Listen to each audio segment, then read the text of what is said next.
Et c'est tous les ateliers cuisine. Tu nous parles des ateliers jardinage, mais avec le site Weekendoo, Édouard Églunan, on va pouvoir faire cela avec à peu près tous les métiers. C'est cela? Oui, exactement. On bosse avec à peu près 55 métiers, principalement des métiers de l'artisanat, qui peuvent être aussi bien des métiers de bouche que des métiers d'art. Donc ça peut être apprendre à fabriquer des saucisses comme un meuble ou un sac à main, quoi, ou même un bouquet de fleurs. Alors je suis allé sur le site internet pour voir ce qu'on pouvait faire en Alsace.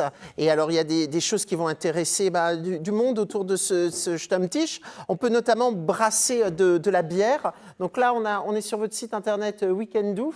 Donc on peut brasser de la bière, ça se passe Strasbourg-Neudorf. Exactement, c'est avec la brasserie Bendorf, vous passez une journée entière avec eux, vraiment en conditions réelles. Donc l'idée, c'est de découvrir un métier, un savoir-faire et de passer du temps avec l'artisan pour comprendre finalement la valeur du temps passé dans une production artisanale, quoi. Alors, il y a beaucoup de choses sur Strasbourg, mais il y a aussi une chose sur Münster. Là, ça m'a un peu plus surpris. On peut apprendre à fabriquer sa hache, notamment. C'est du côté de Münster, donc je pense que ça doit se passer dans une forge. Là, on découvre une fleuriste à Strasbourg qui va nous apprendre à faire quelques décorations. Comment ça se passe? On achète un bon en ligne? C'est un bon cadeau? C'est un coffret? Alors, vous avez deux possibilités. Soit vous pouvez réserver... En fait, il faut voir un petit peu ça comme une réservation d'hôtel. Vous prenez un temps avec quelqu'un. Donc, c'est pas avec une chambre, mais c'est avec un artisan, ce coup-ci. Et en gros, soit vous réservez directement un créneau pour vous rendez chez lui et vous faites l'atelier, soit vous offrez un bon cadeau et ensuite la personne peut utiliser ce bon cadeau quand elle veut.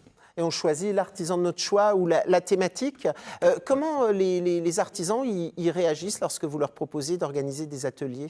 Alors, il n'y a pas beaucoup de contraintes. En fait, eux peuvent proposer autant de créneaux qu'ils veulent et on s'occupe de tout ce qui est service client, etc. Donc, dans les faits, on est plutôt bien reçus. Donc eux, ça leur apporte des sous parce que les ateliers sont rémunérés et aussi un relais de communication. En gros, on a l'entreprise, mais on a aussi une association en parallèle où on fait beaucoup d'événements avec eux. Donc ça va être des formations sur... là, on en a besoin, donc ça va être par exemple les réseaux sociaux, la communication. On a créé une petite monnaie alternative où les artisans peuvent utiliser ça s'appelle un can-do pour aller voir un autre artisan et découvrir son savoir-faire pour créer du lien. Aussi, il faut voir qu'à peu près 40% des artisans sont entreprises individuelles. Donc finalement, on bosse parfois un petit peu seul. Et ça fait du bien aussi de voir d'autres artisans partager des problématiques, etc., quoi. Ah oui, ça crée une véritable association. Il faut avoir une infrastructure particulière pour pouvoir adhérer en tant qu'artisan, parce que c'est un atelier quand même. Il y a peut-être des normes de sécurité ou une surface minimum à avoir. Voilà, c'est ça. Donc on essaie de faire bien attention. On a développé toute une grille de critères par rapport à ça pour être sûr qu'on reçoive dans les bonnes conditions. Donc ça demande, déjà on filtre pas mal aussi les artisans sur est-ce qu'il y a transformation de matière, est-ce qu'ils ont au moins 2 ans d'expérience professionnelle ou un diplôme dans le métier qu'ils proposent. Ensuite, est-ce que le lieu peut recevoir du public? Enfin voilà, on fait attention à ça évidemment, quoi. Alors pour l'instant, sur l'Alsace, il y a une vingtaine, je crois, d'artisans, ou sur Strasbourg uniquement.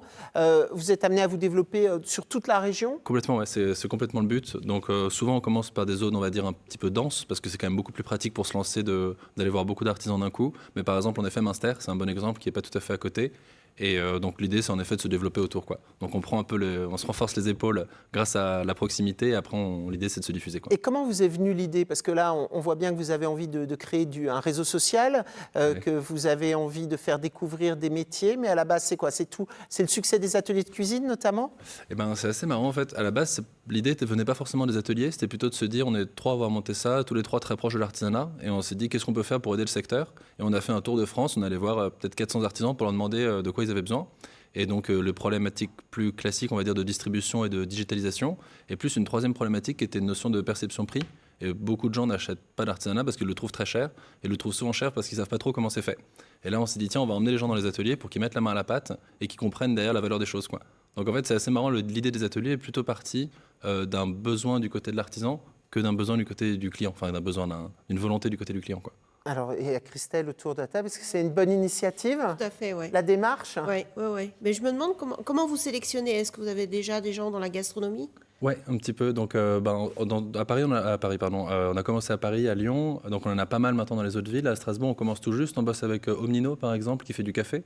Et là, on va peut-être bosser avec Mireille Auster aussi et Natacha Bieber plutôt, en boucherie. Donc on commence on essaie de sélectionner un peu bien, la transparence de nos métiers.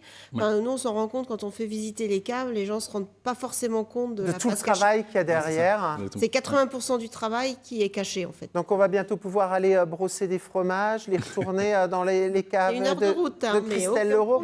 Ça fait une balade gourmande entre-temps, c'est très très bien.